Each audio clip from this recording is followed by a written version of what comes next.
Do-do-do. Ba-da-da-da-bum.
Hello, everybody. It's me, A916. And today I'm gonna be doing a little reading. I've got here, which is public domain, by the way, I didn't realize. I've got Sherlock Holmes and his adventure, The Adventure of the Speckled Band. And I'm going to be reading this today.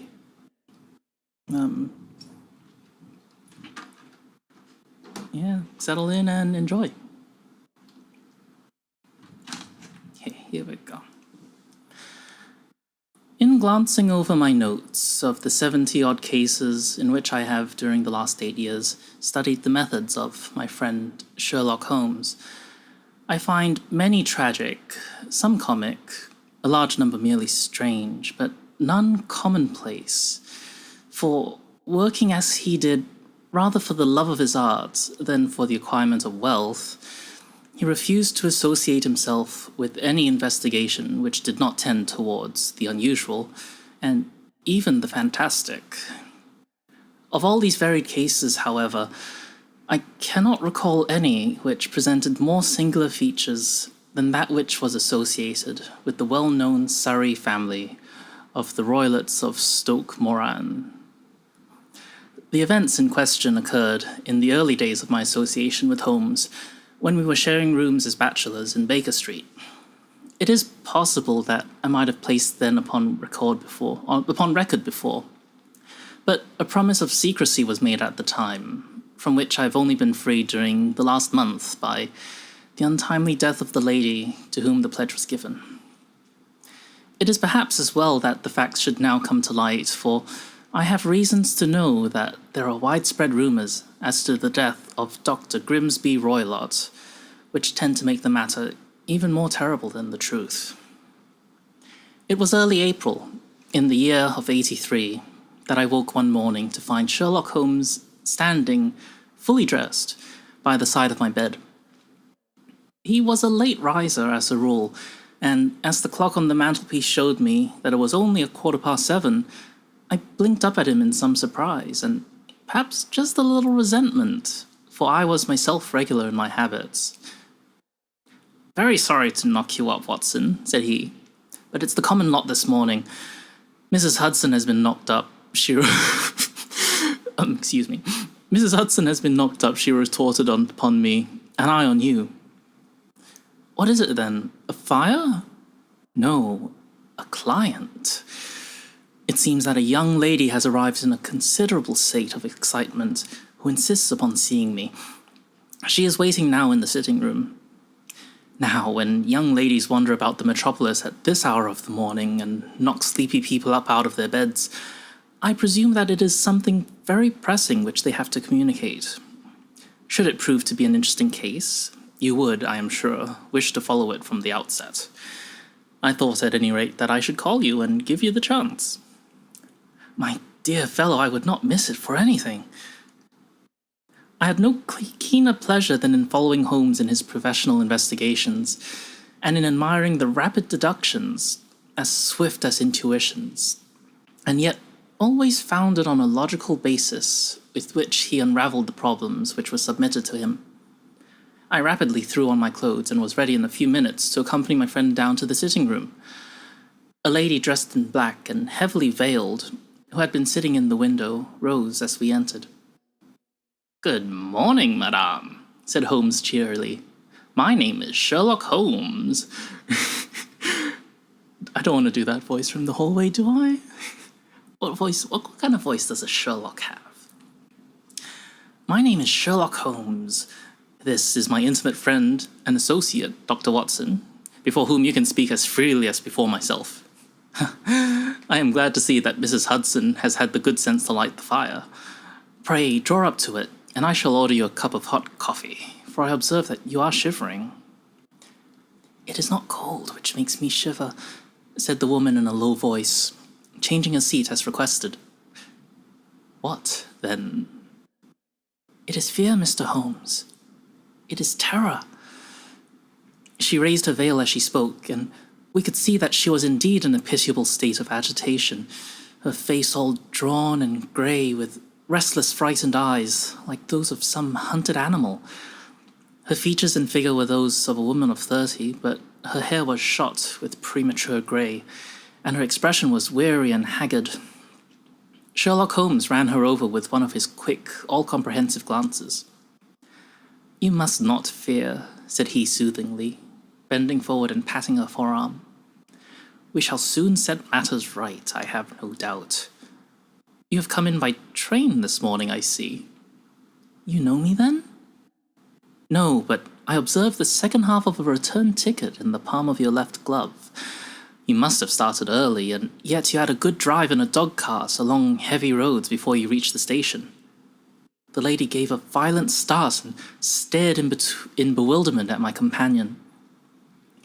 "There is no mystery, my dear madame," said he, smiling. "The left arm of your jacket is battered with mud in no less than 7 places. The marks are perfectly fresh. There is no vehicle save a dog-cart which throws up mud in that way, and then only when you sit on the left-hand side of the driver." "Whatever your reasons may be, you are perfectly correct," said she. "I started from home before 6, reached Leatherhead at 20 past, and came in by the first train to Waterloo. Sir, I can stand this strain no longer. I shall go mad if it continues. I have no one to turn to, none save only one who cares for me, and he, poor fellow, can be of little aid. I have heard of you, Mr. Holmes. I have heard of you from Mrs. Farintosh, who you helped in her hour of her sore need. It was from her that I had your address. Oh, sir, do you not think that you could help me too, and at least throw a little light through the dense darkness which surrounds me? At present it is out of my power to reward you for your services, but in a month or 6 weeks I shall be married, with the control of my own income, and then at least you shall not find me ungrateful." Holmes turned to his desk and, unlocking it, drew out a small casebook, which he consulted. "Farintosh," said he. Yes, I recall the case. It was concerned with an opal tiara. I think it was before your time, Watson. I can only say, madame, that I shall be happy to devote the same care to your case as I did to that of your friend.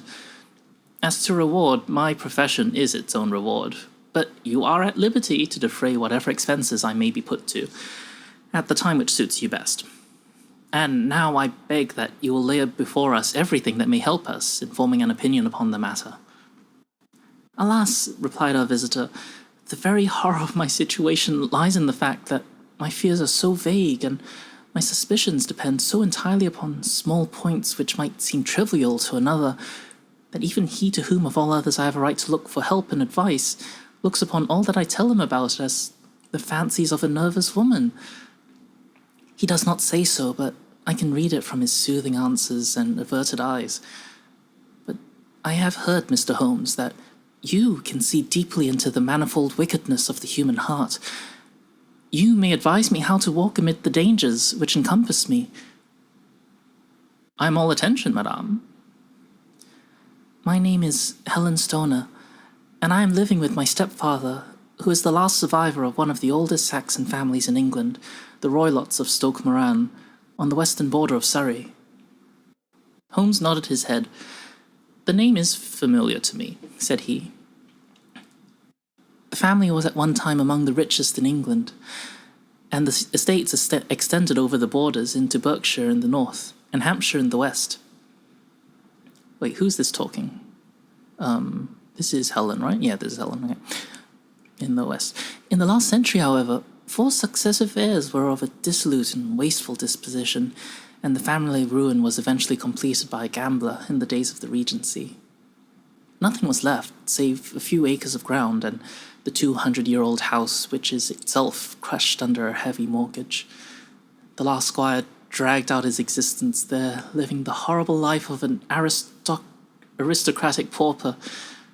But his only son, my stepfather, seeing that he must adapt himself to the new conditions, obtained an advance from a relative which enabled him to take a medical degree and went out to Calcutta, where, by his professional skill and his force of character, he established a large practice.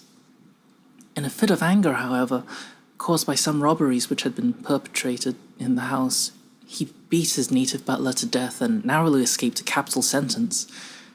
As it was, he suffered a long term of imprisonment and afterwards returned to England a morose and disappointed man. My goodness, these sentences just go on and on and on. Ooh. Well, let's continue. When Dr. Roylott was in India, he married my mother, Mrs. Stoner, the young widow of Major General Stoner of the Bengal Artillery. My sister Julia and I were twins, and we were only 2 years old at the time of my mother's marriage. She had a considerable sum of money, not less than £1,000 a year, and this she bequeathed to Dr. Roylott entirely while we resided with him, with a provision that a certain annual sum should be allowed to each of us in the event of our marriage. Shortly after our return to England, my mother died. She was killed 8 years ago in a railway accident near Crewe. Dr. Roylott then abandoned his attempts to establish himself in practice in London and took us to live with him in the old ancestral house at Stoke Moran. The money which my mother had left was enough for all our wants, and there seemed to be no obstacle to our happiness, but a terrible change came over our stepfather about this time. Instead of making friends and exchanging visits with our neighbours, who had at first been overjoyed to see a Roylott of Stoke Moran back in the old family seat, he shut himself up in his house and seldom came out, save to indulge in ferocious quarrels with whoever might cross his path. Violence of temper approaching to mania has been hereditary in the men of the family, and in my stepfather's case it had, I believe, been intensified by his long residence in the tropics. What? Huh? What's that supposed to mean? You live near the equator and you go mad? What the heck was this Conan Doyle guy on? Anyway, a series of disgraceful brawls took place, 2 of which ended in the police court, until at last he became the terror of the village, and the folks would fly at his approach, for he is a man of immense strength and absolutely uncontrollable in his anger. Last week he hurled the local blacksmith over a parapet into a stream, and it was only by paying over all the money which I could gather together that I was able to avert another public exposure. He had no friends at all save the wandering gypsies, and he would give those vagabonds leave to encamp upon the few acres of bramble-covered land which represent the family estate, and would accept in return the hospitality of their tents, wandering away with them sometimes for weeks on end. He has oh my goodness. I don't know about you all, but I'm starting to lose interest in this whole story. Get to the action, come on. What happened to show don't tell, right? Oh yeah, this Arthur Conan Doyle guy. Anyway. Let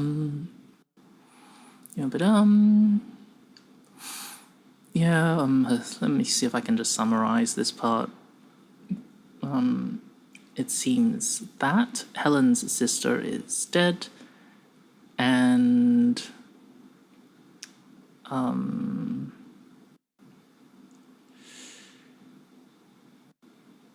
it seems that this has happened because... Okay, here we go. You've got the exciting part coming. Here we go. So Helen says, my stepfather learned of the engagement when my sister returned and offered no objection to the marriage, but within a fortnight of the day which had been fixed for the wedding, the terrible event occurred which has deprived me of my only companion.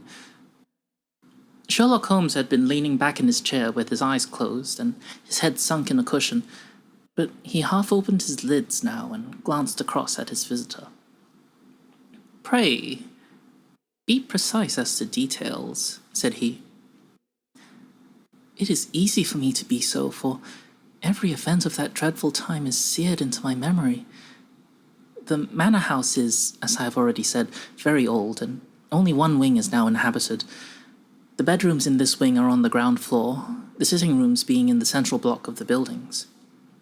Of these bedrooms, the first is Dr. Roylott's, the second my sister's, and the third my own. There is no communication between them, but they all open out into the same corridor. Do I make myself plain?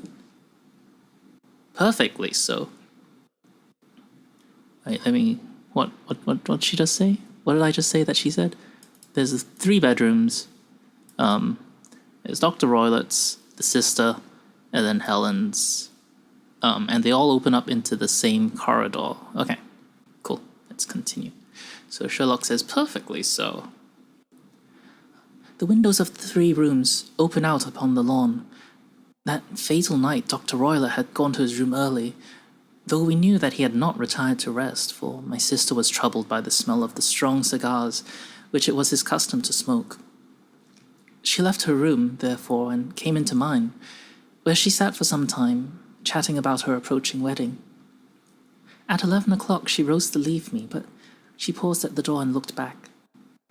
"Tell me, Helen," said she, "have you ever heard anyone whistle in the dead of the night?" "Never," said I. "I suppose that you could not possibly whistle yourself in your sleep." "Certainly not. But why?" "Because during the last few nights I have always, about 3 in the morning, heard a low, clear whistle. I am a light sleeper, and it has awakened me. I cannot tell where it came from, perhaps from the next room, perhaps from the lawn. I thought that I would just ask you whether you had heard it." "No, I have not. It must be those, yes, okay. And yet, if it was on a... Oh, hello, Maskaboom. What? What's up? Is that the end of the question? What?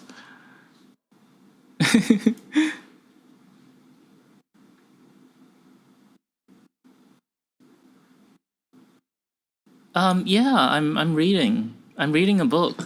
I'm reading Sherlock Holmes and The Adventure of the Speckled Band.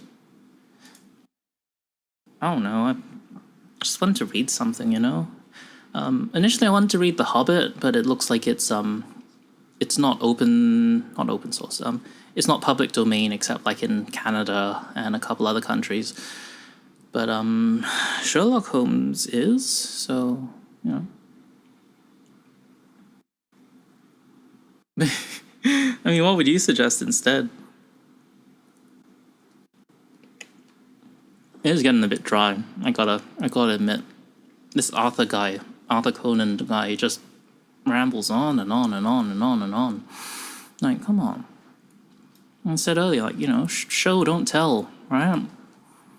Like, I had to just skip a whole bunch just there, like huge paragraphs, and just summarize them because I was like zoning out.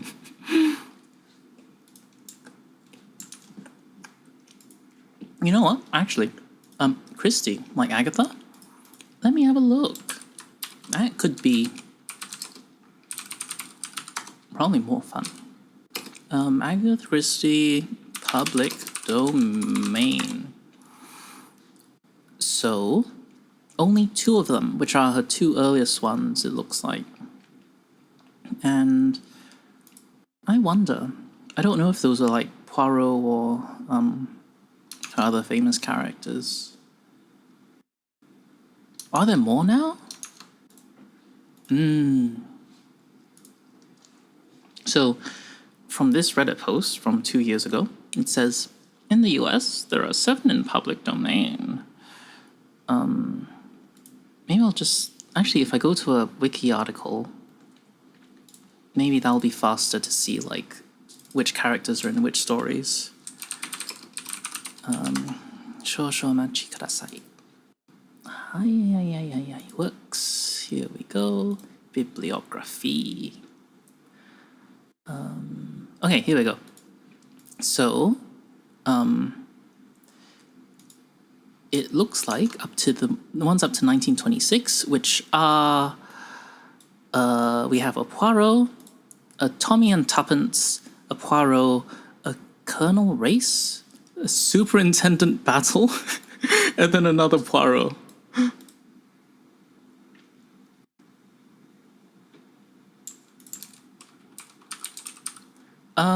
Yeah, I don't know, like, I guess just playing it safe, I'm looking for, like, worldwide, what do you call, public domain. I mean, not that it really matters to me since I have like, you know, like 3 followers. But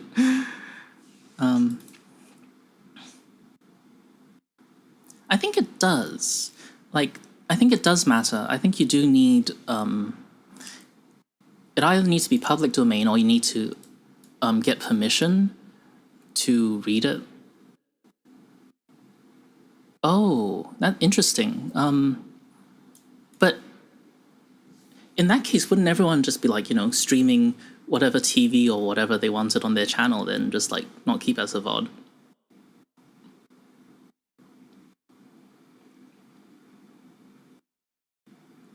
Yeah, well, yeah.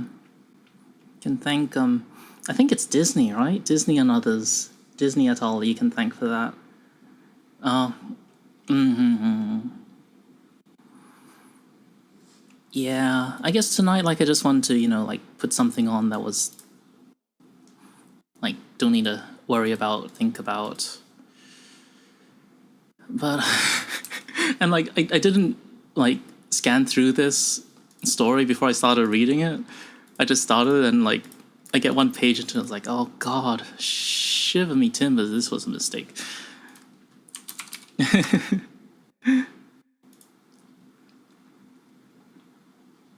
Okay, but I am. You know, you say no sleep. Actually, I'm gonna instead read something that I've wanted to read for a long time now, but never did because like I was worried about, you know, I'm gonna do this justice. I should do more research first. I should never mind. I'm just gonna. Oh shit! Don't hit the mic. I'm gonna read it now. This is one of my favorite SCP authors. And this is I like this series a lot. So here we go. Where is chapter 1? Huh? Where can I read this? Okay, bum bum, stand by. Bum bum bum bum bum. Okay. And loading. Here we go. This is the first story. Oh, okay. Thanks for stopping by anyway, though. Yeah, good luck on your assignment. Hang in there, don't forget to hydrate. Catch you around. Hang in there.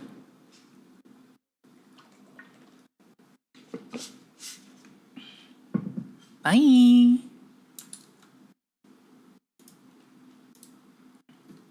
Okay, now let's see. How do I change my stream name? Oh, we gotta go here. Bum bum bum bum ba-dum bum.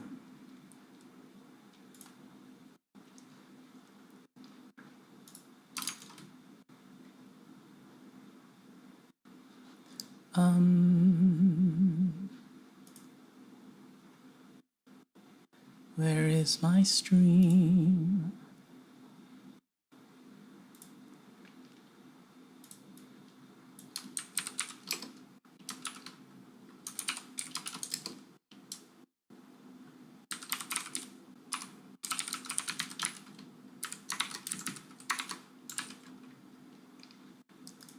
Save. And we go to Twitch and we go to the stream manager. Edit stream. Ba-ba-dee-ba-ba-dum. And okay. And now we change the thing in OBS.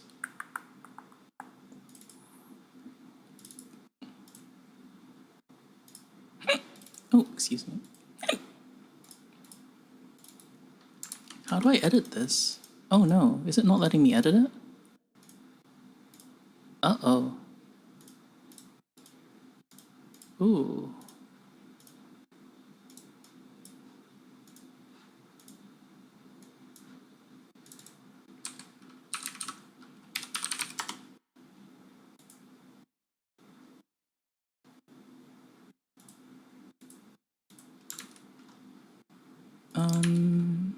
Okay, my OBS is bugging out like crazy. No, I'm not crazy. Won't you let me edit this?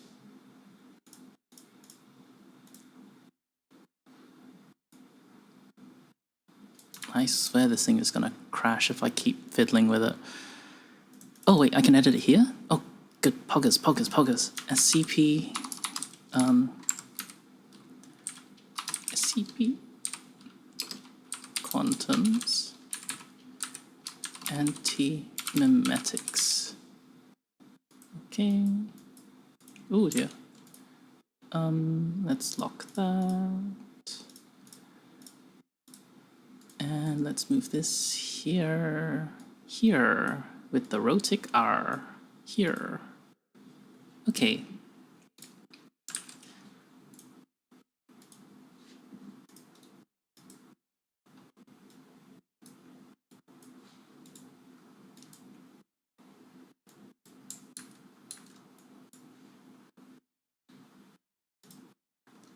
Bum bum bum bum ba dum bum.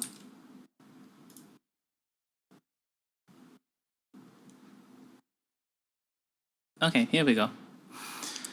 We are changing lanes. Put an announcement on the Discord.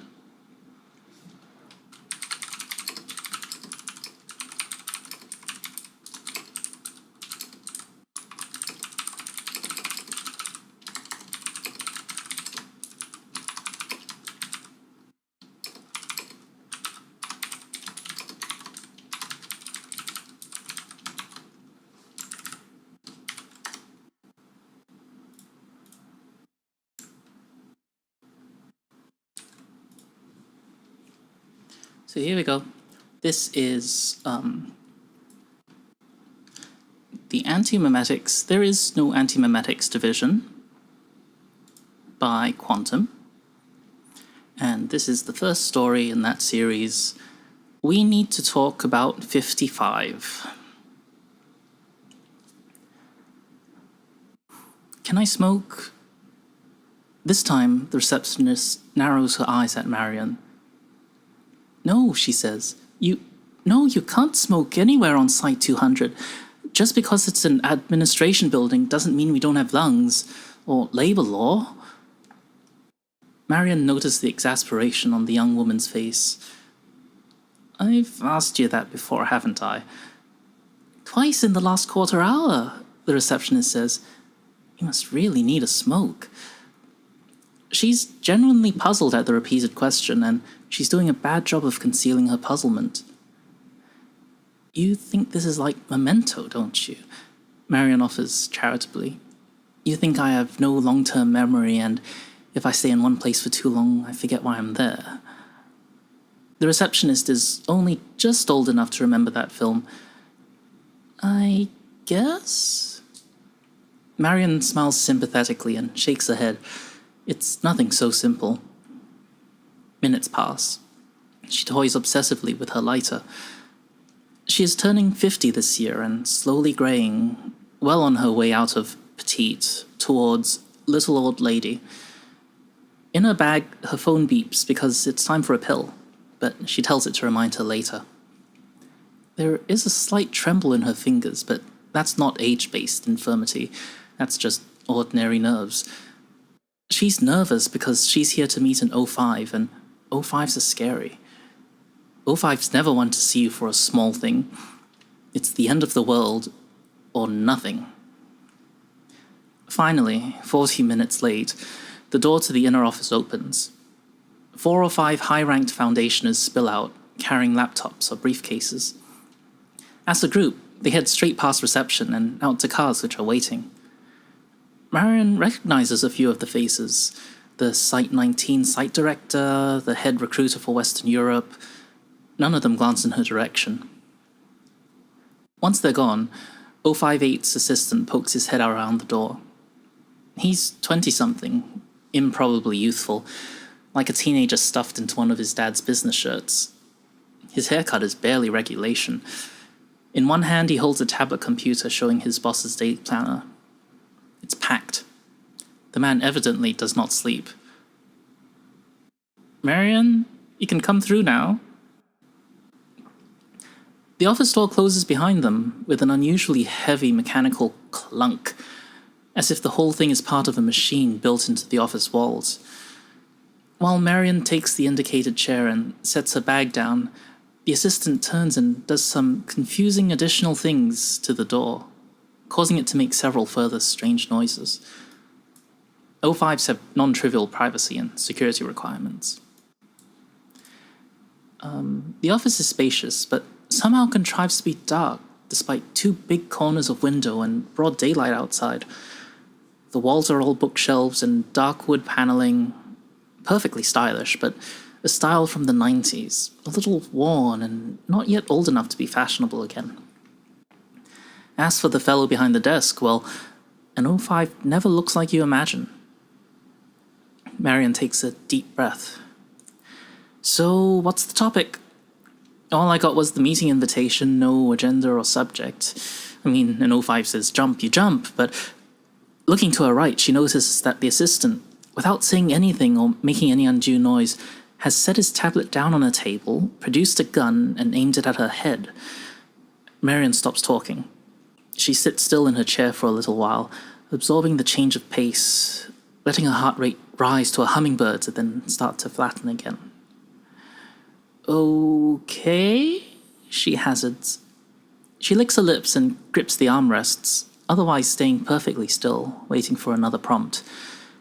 The assistant's face is totally neutral now, like this is just how meetings go. Maybe it is for people up here. Who are you? 058 asks her. Marion blinks. What? Oh, God. Let me rephrase, 058 says. Marion Wheeler, 49, with loving husband and 2 boys in tow. Likes camping, hiking, and ornithology. Boring mother with perfect airtight background and financials as far as we can examine. And you've got full foundation credentials, which we've never issued, including access to a list of installations and rooms which some of these locations don't exist or were torn down decades ago. At least one hasn't been built yet you've got the front door key to it. And that's before we get to your SCP access control list, which I can only term as egregious.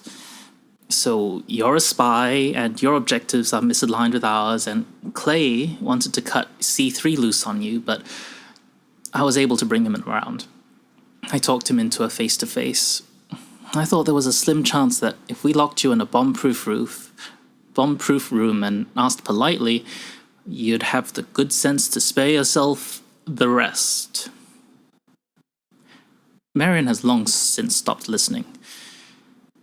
You dullard, she says now that she can finally speak. I'm your chief of Antimemetics. We don't have an Antimemetics division, Clay says. Yes, you do. We do. 058 says, we have a memetics division, a telecontainment division, fire services, Ops A, Ops B, personnel, D personnel, and 24 others. We don't have an anti-memetics division. Do we have an irony division? Marion asks. She hesitates hopefully. No? All right, well, try this. Why do you think the anti-memetics division would show up in the listing? This is just a cover story, Clay says to 058, not taking his eyes off Marion. It's a good one, but she's had it worked out in advance. Clay, lose the piece, says the 05. Grudgingly, Clay does so. Marion relaxes fractionally. There are SCPs with dangerous memetic properties, she says. There are contagious concepts which require containment, just like any physical threat. They get inside your head and ride your mind to reach other minds. Right? Right, 058 says. He could name a score of SCPs fitting this description without even thinking. There are SCPs with anti-memetic properties. Marion goes on. There are ideas which cannot be spread. There are entities and phenomena which harvest and consume information, particularly information about themselves. You take a Polaroid photo of one, it'll never develop. You write a description down with a pen on paper and hand it to someone, but what you've written turns out to be hieroglyphs and no one can understand them, not even you. You can look directly at one, and it won't even be invisible, but you'll still perceive nothing there. Dreams you can't hold on to, and secrets you can never share, and lies and living conspiracies. It's a conceptual subculture of ideas consuming other ideas, and sometimes segments of reality. Sometimes people. Which makes them a threat. That's all there is to it, really. Anti-memes are dangerous and we don't understand them. Therefore, they are part of the problem. Hence, my division. We can do the sideways thinking that's needed to combat something, which can literally eat your combat training. 058 stares back at her for a long moment. Clay fidgets, disliking and distrusting the story, but the 05 seems more open to the concept. Name one, he says. Oh, so you're a fan of anti-memes? How about just name all of them? Sorry. The 05 says, name one. Name an antimemetic SCP. SCP-055. Marion says promptly. There is no SCP-055, Clay retorts. Again, yes, there is, Marion says.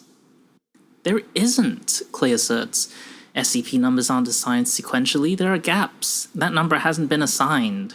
It's not superstition, we have enough to be concerned about without arbitrary numerological mysticism. I mean, we have SCP-666 and SCP-013, but there's no SCP-001, and there's no SCP-00055. Clay, 058 says, you should look at this. He turns his monitor so Clay can see the file that he has just retrieved. Clay bends over and reads it from top to bottom. Stunned, he scrolls back and reads it all a second time. But the file's dated from 2008. 058 says, it's got all the right flags and signatures, it's keyed and coded. It's real. You seen this before? Clay asks him. Never in my life, 058 says.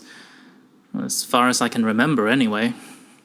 On the other hand, if the content is accurate, both of us has probably seen it dozens of times. Clay glares at Marion. This isn't possible. Marion nearly spits. For Christ's sake, Clay, how long have you been working here? But if this SCP is this powerful, he begins. Yes? Who wrote the file? The 05 finishes.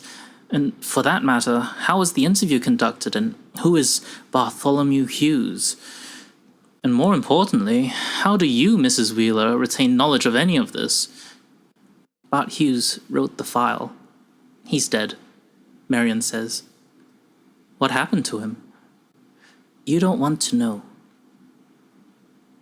There is a very long pause while both 058 and his assistant react to this. In fact, they pass through a long, discrete sequence of reactions. Indignation at the seeming rudeness, confusion at Wheeler's incaution in front of sinister superiors, surprise at the magnitude of the claim, pure disbelief, comprehension, and finally, horror. What, 058 asks carefully, would happen if we did know? It would happen to you as well, Marion says levelly. As for the rest of your questions, we manage that pharmaceutically. You know we have Class A amnestics for people who very badly need to forget things. Of course you do. Who could forget about Class A amnestics? Well, in Antimemetics, we have a different pill for people who need to remember things that would otherwise be impossible to remember. Nestics, Class W, X, Y, and Z. Same Greek root as the word mnemonic. The M is silent. In her bag, her phone beeps again. With a nod of approval from the 05, Marion reaches into her bag and turns her phone off, acknowledging the prompt this time instead of postponing it. She pulls a blister pack from another pocket and pops a pill out. It's hexagonal and green. She holds it up and is satisfied to see a flicker of recognition on 058's face. He's beginning to put it back together. Marion says, "These are Class W nestics, the weakest, suitable for continual use. 2 pills per day. Go down to the site pharmacy and ask." The pharmacist will claim they don't stock any such thing. They're misremembering. Tell them to double-check. 058 sighs. And now I think I get it. I see why we're having this conversation at all. "Yes," Marion says, popping a second pill out and handing it over to him. "It's because you missed a dose. You're supposed to be on these, the same as me and everybody on my staff. It's the only way we can work.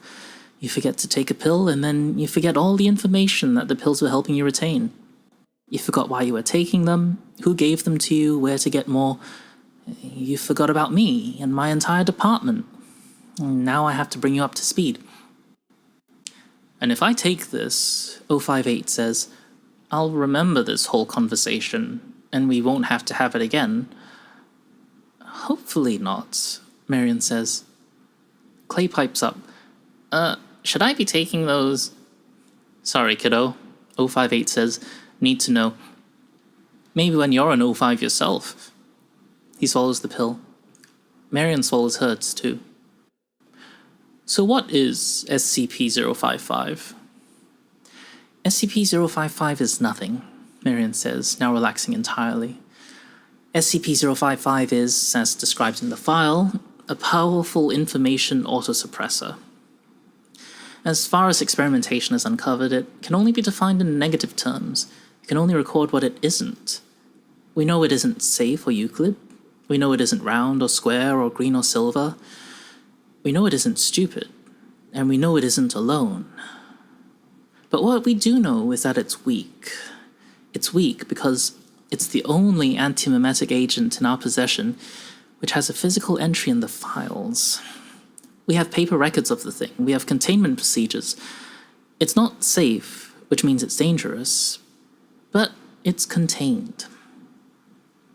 058 blinks. "You have procedures? Where?" Marion points at her head. "Then how many other anti-memes are there? How much more dangerous do they get?" 10 that I know of," Marion says. "Statistically, probably at least 5 more that I don't know of.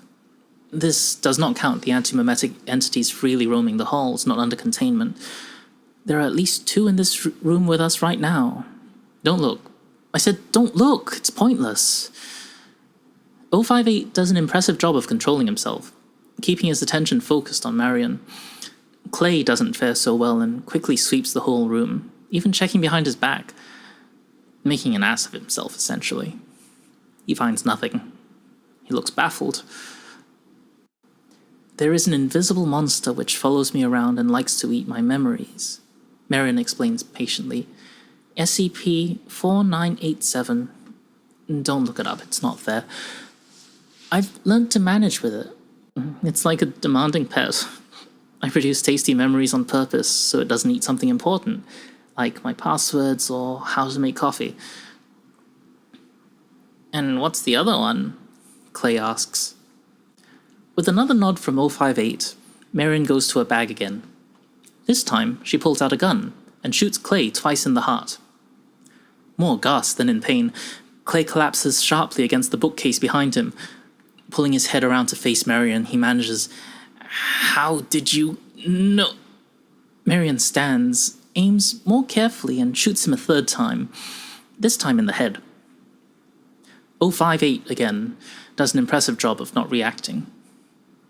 "That's Clay's gun," he deadpans. "You stole it from him." "It's tricky to steal a firearm this heavy from someone without them noticing," Marion explains, unloading it and carefully setting it down. "But stealing a firearm and then stealing their memory of the theft is a little easier. Like I said, a pet. Some pets are dumb enough that they can be trained." "Yes," 058 says evenly. "That much I'd guessed. But why?" "Because you were supposed to be taking Class W nestics," Marion says. "You can't skip a dose of Class W nestic. I've tried. You can postpone a dose, but you can't forget. You can't forget. unless someone actively prevents you from taking it. There's only one person who could get close enough to you to do that, and that's your assistant. And remember when I asked him how long he'd been working here? He didn't answer, 058 says. I thought you were being rhetorical. He doesn't work here, Marion says.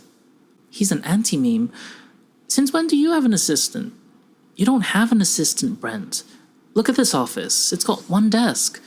You've got a receptionist outside, and she's the one who screens your calls and schedules your meetings. Where does Clay even sit? Where does he fit? Don't blame yourself. You're human, and these things are redaction incarnate.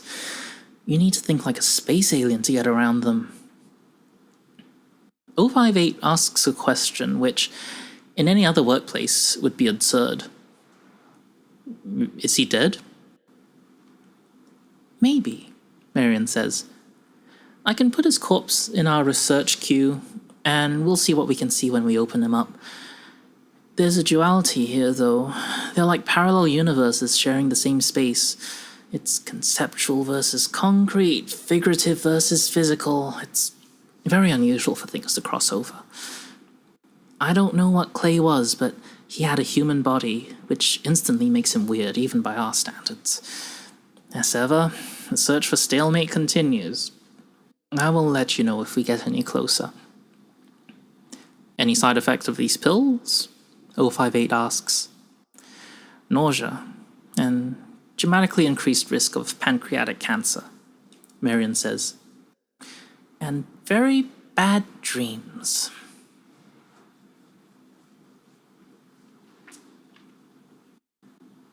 And that was Quantum's We Need to Talk About 55. I love this series. I really like this author. I like Quantum a lot. I like how I don't know. It's like he writes science fiction, right? But like he really leans on the science part of it, which is I find fascinating. Okay, maybe I'll do one more, and then I'll call it a stream. One more. Yes. One story more. I think my Twitch whatchamacall has died on me. My Twitch stat thing. Let me see what's going on.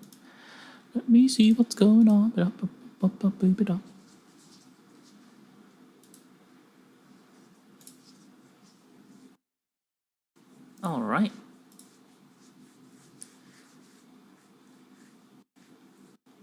Okay.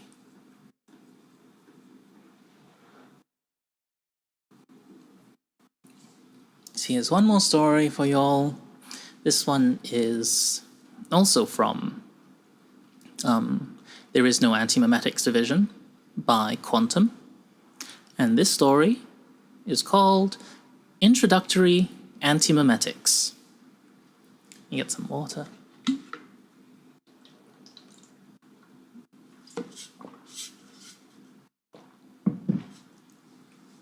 Okay, here we go. Introductory Antimemetics by Quantum. Junior researcher Kim's been working for the Foundation for all of 4 hours, and he feels pulverized, as if an anvil were dropped on his head in that first introductory lecture. It's lunchtime, and he's found a corner so far back in the cafeteria that nobody bothers him, where he can chew and swallow non-anomalous food, drink apocalyptically strong coffee, and digest the hard lessons of the morning. On his Foundation-provided phone, he pages fretfully through the first few SCP files for which he has clearance. Most of them have to be jokes. That's how they read, like very bad, dark, frightening jokes.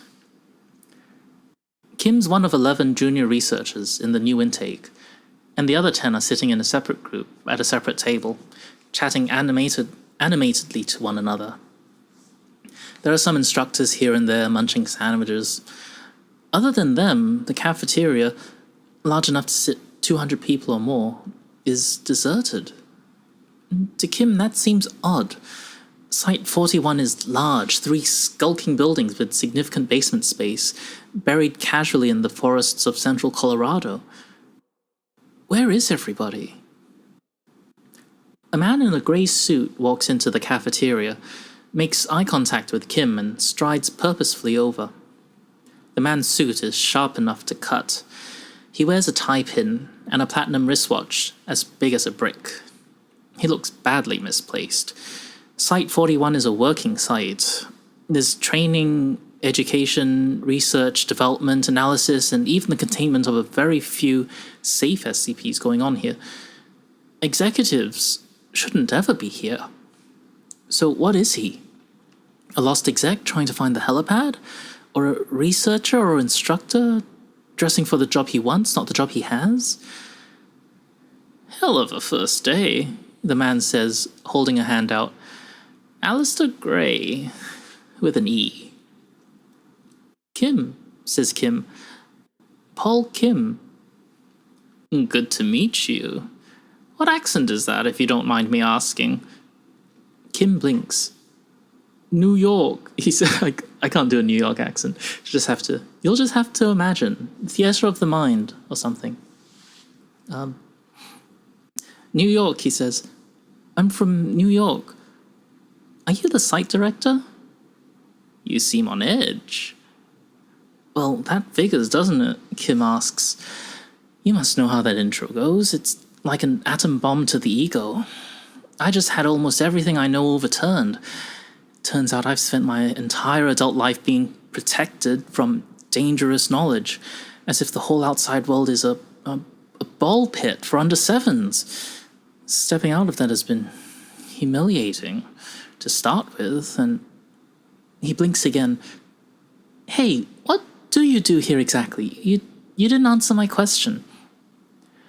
You didn't answer mine, Gray says. Of course I did, Kim says. I'm from...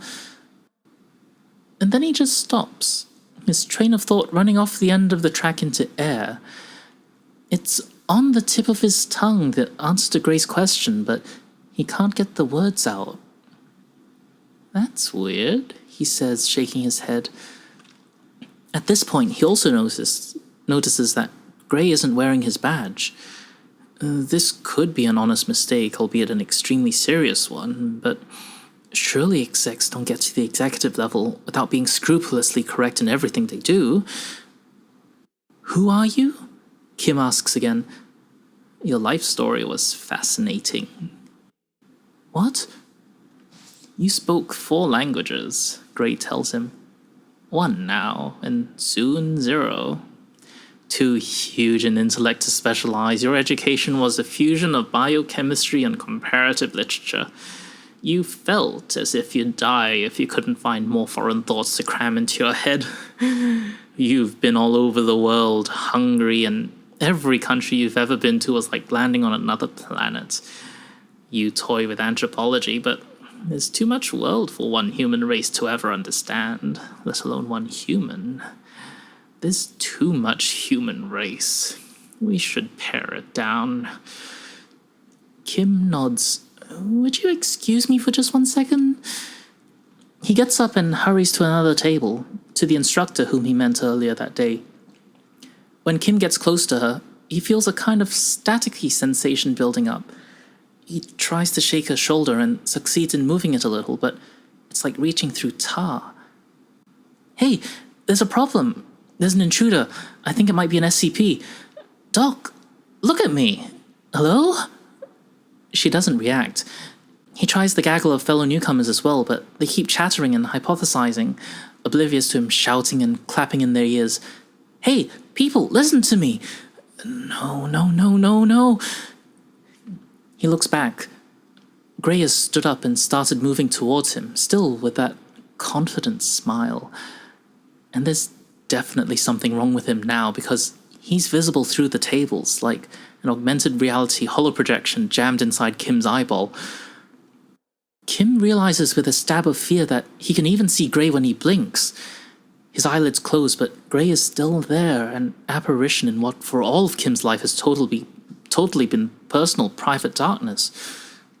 The only way he can avoid seeing Gray is to turn away, and even then he feels a radioactive prickling in the back of his eyeballs. Kim tries to phone one of the newbies. The phone in the newbie's pocket rings, and other than that, nothing happens. Nobody reacts. That doesn't make sense, Kim says. Do you remember your father? Gray says. I never knew my father, Kim says, edging away. Mum raised me. Gray's right smile is a fixture. These people loved your perspective. They were going to put you to work on anomalous anti-memes, but they don't remember you exist. You don't exist. Kim says mainly to himself, there aren't any dangerous SCPs on this site. It's a safe site, so either you're not dangerous or nobody knows you exist, and if nobody knows you exist, then that means you're either brand new or you're... What's an anti-meme? Hell of a first day, Gray says. Are you sentient? Kim asks. You seem on edge, Gray says. Kim bolts. He exits the cafeteria, turns a corner, and runs 10 or 11 paces down the corridor to where there's an elevator. He stabs the down button and waits. The elevator door is highly polished, reflective. Kim catches sight of a face in the mirrored surface and nearly falls over with shock because it's a face he's never seen before, and it's apparently his own. Jesus! Oh no, no, no, he babbles. What the hell? Gray comes around the corner, still only strolling, just as the elevator cracks open. Kim dives in and punches the lowest floor, basement level 8. It's instinctive, although he could rationalize the decision in retrospect. He can't just get in his car and drive. It's better if Gray stays on site than if he's set loose in rational reality. And to do that, it's better if Kim retreats to the lowest, darkest corner of the site for which he has access. And then waits for Gray, and then locks all the doors behind them, and waits to die. The elevator starts descending, and the apparition of Gray, visible through doors and floors, disappears upwards, shrinking with distance and perspective, but still smiling broadly down at Kim. Kim paces in the elevator. I don't remember what my face looks like. It said it had eaten all my secondary languages, but I don't remember learning anything other than English. So it's eating my memories. It's consuming information, and I can't contact anybody directly, which means I'm on my own. Oh, I'm not trained for this. He hammers his head once against the elevator wall and stares at his shoes. Oh, but I don't know that. What if I've been trained, but I don't remember my training anymore? What if I've been working here for years and years and I only think this is my first day? What if I've met this thing before? What if everybody on this site has met it multiple times and nobody remembers? Is this what an anti-meme is? Kim remembers the near-empty cafeteria and miles of totally unoccupied corridors and vacant office and lab space. Maybe it's not just eating my memories. Maybe it eats people whole, removes them completely from history. Maybe it's been haunting the site for years, and that's why the site's so empty, because it's nearly finished exterminating us all. I need to get help. I need to warn somebody. How? I can't talk to people. I can't phone them. I should write an SCP. But surely somebody's already thought of that. He pulls his phone out. He pulls out the listing. Nearly 10,000 SCP entries. 100 of them are tagged Antimemetics alone. Kim clears his mind. Okay. Gray with an E. Grey 4739. SCP-4739. Object Class Keter. Special Containment Procedures. I'm disregarding the format because time is a factor. If you're reading this, you've already been isolated from the Foundation at large. Attempts to signal for help are futile. You are now inside 4739's gullet, after ingestion and prior to digestion. You need to get to Lab S041B08 053 as soon as possible and continue the research until you find a way to stop or kill Grey before it kills you. Don't read the rest until you're in the elevator. Description: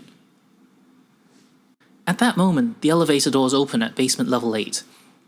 Alistair Gray is waiting, still smiling disarmingly. He steps forward. Desperate, Kim hurls his phone overarm at the creature's forehead. It's a solid chunk of metal and it's a dead hit. Gray reels backwards and cracks his skull against the wall. By the time he recovers, Kim is out of sight, herring away down the left corridor, just echoing fading footsteps on concrete. 2 45-degree turns and room 53 is in sight. Excuse me, I've got the hiccups. Room 53 is in sight, the door at the farthest end. It looks like a submarine bulkhead. Kim spots the keypad from way out, 4 digits. He tries 4739 and it works first time. The bulkhead mechanism takes agonizing seconds to open up. Oh, come on. Do you remember your mother? He hears Gray calling down the corridor. I never knew my parents. I was an orphan. Kim hisses under his breath. For a split second, he wonders what Gray might really mean by that, but he doesn't have time to dwell upon it. The bulkhead opens. Kim slides in and pulls it closed behind him, locking the mechanism up again, as if that'll buy him even 1 second. The lab inside is sizable, windowless of course, and stacked to the ceiling with a jumble of equipment, which Kim hardly recognizes. There are pieces of thick shattered glass underfoot. In the corner there's a computer terminal, locked. Kim unlocks it, and there's the same entry waiting for him. Description: SCP-4739 is a powerful, slow-acting antimemetic kill agent, taking the appearance of a male Caucasian business executive calling itself Alistair Gray. SCP-4739 is attracted to dense clusters of organically stored information. Essentially, extremely knowledgeable, complicated, interesting people. SCP-4739 isolates its victim from the outside world by enveloping them in an antimemetic field, which makes it impossible for the victim, or anything done by the victim, to be perceived or remembered. SCP-4739 then consumes the victim's memory and knowledge until they become vegetative and die. This process takes between 15 minutes and 2 hours and is described as being like Alzheimer's disease in fast forward. SCP-4739 is not believed to be sentient, although it imitates the behavior of a sentient being to the extent that it can appear sentient to the inattentive. Its victims are able to move and act freely, since it is impossible to escape once caught, or to signal for help. Communications such as written notes, graffiti, and electronic mail do get sent, and persist in reality, but SCP-4739's effect spreads with each message, making it impossible for an external observer to perceive the message until such time as SCP-4739 catches them too. The SCP entry which you are currently reading is created and maintained by victims of SCP-4739, because it is only visible to victims of SCP-4739. If you are reading this SCP entry, SCP-4739 has caught you. You are now isolated from the Foundation at large, and constitute an effective Foundation of 1. You have between 15 minutes and 2 hours to reach Site 41, Basement Level 8, Laboratory 053, familiarize yourself with the existing research, and continue this research until you find a way to contain or decommission SCP-4739, or, more likely, die. If your field of expertise is not related to antimemetic containment, we sincerely apologize and advise you to start learning fast. SCP-4739 has consumed... Tick, tick, tick, tick, tick, tick, tick, tick, tick, tick, tick. There's like, oh god. How many ticks are there? It's like 5, 10, 20, at least 60 ticks. There's a lot.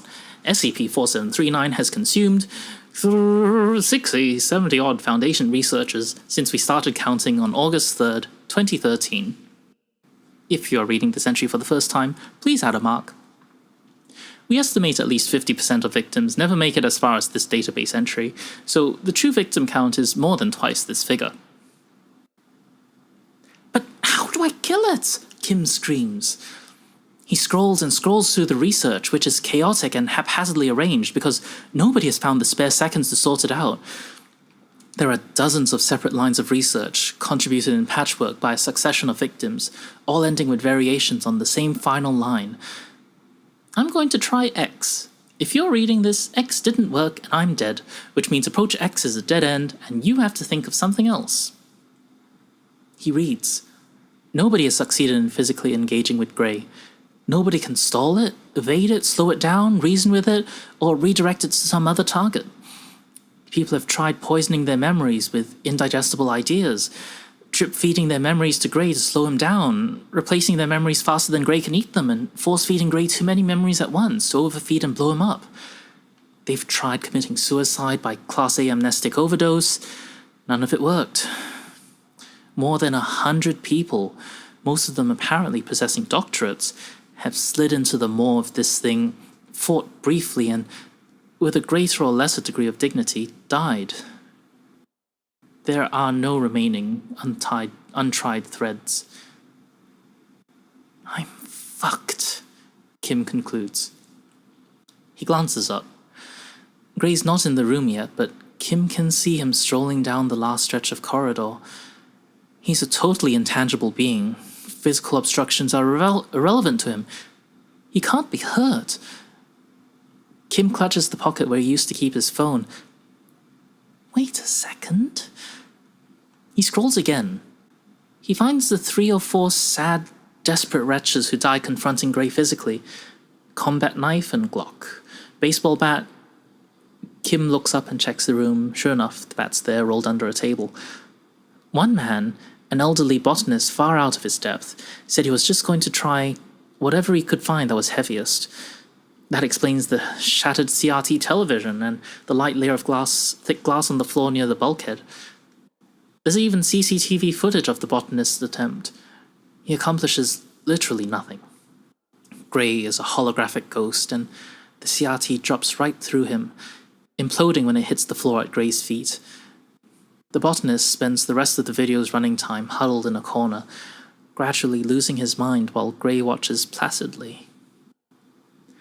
The difference being, Kim realizes with his eyes boggling, a phone is a solid brick full of information, and before me, nobody tried using information as a missile.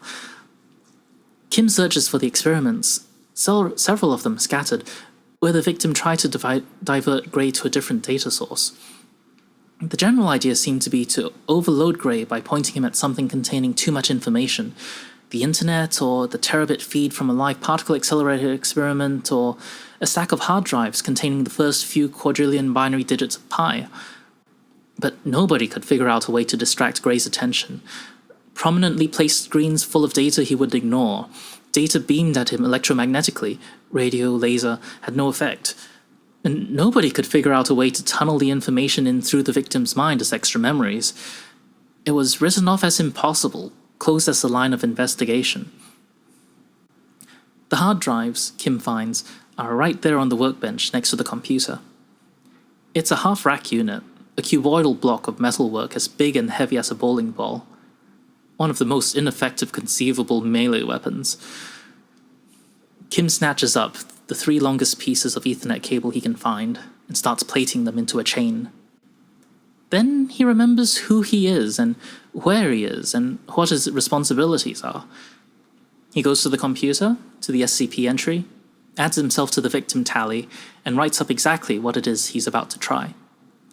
Because he might not be the last one, and the world needs to know that this didn't work. Gray comes through the lab bulkhead to find most of the equipment in the room toppled onto the floor, to create room for the black and silver drive-away array that Paul Kim is whirling around his head on a 2-meter chain made of plated network cable. Plaited? Plated? Plaited, right? Is that plaited? Plaited, sorry. For the black and silver drive-away array that Paul Kim is whirling around his head on a 2-meter chain made of plaited network cable. It makes a low, thrumming sound as it whirls.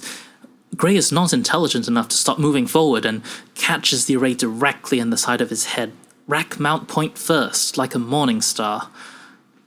Gray absorbs a few trillion digits of the impact, but it isn't enough. There's a green snap of light and a noise like a subway train short-circuiting, and Gray's a pile in the corner, his head caved in and the driveway partially demolished in pieces around him. Kim decides that history can fill in whatever quip it likes best. It was chewing its way up the Antimemetics division hierarchy, Wheeler tells him in the aftermath. It was only a matter of time until it bit down on somebody dangerous. Congratulations on demonstrating a basic level of competence when it counted. Dozens of others couldn't. Kim still feels rattled, but the shock is dissipating faster than he'd expected. Marion Wheeler, it turns out, is the Antimemetics division chief. She is Kim's new boss. I want to say it was dumb luck, Kim says. I want to say that I just threw my phone. It was instinct. It was muscle memory. It was my first day and I got lucky as hell. I want to say those things, but I'm sitting here and turning those statements over and none of them would be true, would they? Wheeler waits expectantly and says nothing. You're not my new boss, Kim says. You're just my boss. This isn't my first day at all. I've been working here for, well, it must be over a decade, right? I think I've been a professional antimemetics researcher since at least the mid-2000s. It's just that the first thing Gray ate was my memories of everything past the first day. And even then, I see very little luck in what happened today, Wheeler says. Instinct and muscle memory are just deep forms of training. Like I said, a basic level of competence. An ability to piece your own life and all of your past knowledge back together faster than nearly anybody else. This is what we try to drill into you. And sometimes, thankfully, it takes. This isn't even the first time we've had this conversation, Kim continues. There's been other incidents with other SCPs with amnestic powers. You've sat there and watched me put myself back together before. And it hasn't gotten old yet, Wheeler admits, with something which might be approaching a smirk. How long does it usually take for me to recover? A few months, Wheeler says, but if you want the honest truth, people in this division are as competent on day one as they'll ever be. You come to the job firing on all cylinders, or not at all. The rest is just fine-tuning and chemistry. So what you're actually saying is you don't care about my mental state and you need me back at work now, Kim says. Wheeler nods. I need an updated SCP entry just to begin with. I need you to nail down the model for Gray's predatory pattern and exactly how you defeated it. I want you to work out what it did with the bodies, incinerated, disintegrated, or just left them lying around the site in rotting, perceptually cloaked heaps. And I need countermeasures for when it comes back. It's not dead? Wait, Kim says. I think I know this one. It's coming back to me. Ideas don't die. And that was Quantum's introductory Antimemetics. Thanks for listening. I hope you enjoyed that story as much as I always do. And I think I'd like to do more readings. I think I want to practice using my voice, narration, all that more. Yeah.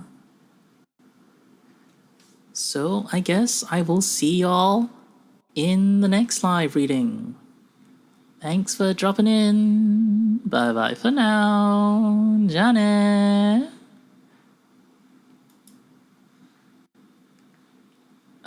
Okay, where's the stop stream button? Is it stop stream or end broadcast? What's the difference?